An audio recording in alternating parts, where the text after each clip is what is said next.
Hey friends, so someone's asked me about how to do the Top Studio A&N fittings on the engines, and so I thought, well, it's good timing because here's a slow burn project, is what you can say, Ferrari F190, which I've been working on over the past couple of years, just doing it in between things. And so this has actually got a lot of A&N fittings on it, as you can guess, and so I thought I could probably show you on this one here. So Top Studio, this is what they look like. That's been airbrushed just a aluminium colour, just to do that, because most of the A&N fittings are an anodized colour of some sort, so I usually do that first. Just a quick, there's an unpainted one, there's a painted one, so you can see the difference. And so on this engine here, this one's actually got a lot of scratch building, so all the fuel injection system on this car has been completely scratch built out of brass and alloy. So if you pull this off, you can see all the A&N fittings and the metal mesh hose in there, and all the fuel lines as well. So they weren't there in the original kit. So the way I did that was, the secret to anything, of course, is have a really sharp knife.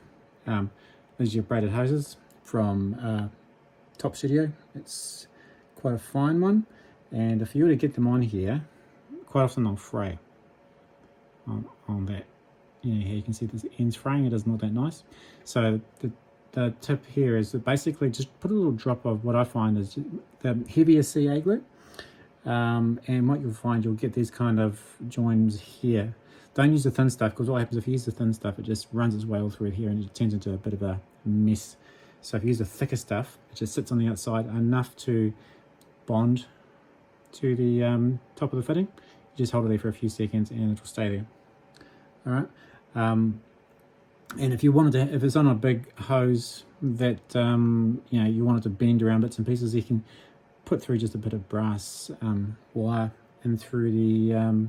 This one's probably a little bit too heavy, but just push it through, and then you can bend it around various bits and pieces like that. Once you've got it in and you've mounted it and held it in, you can then just paint it with whatever colour you want. Most of them are either red or blue. I've gone for red on this Ferrari.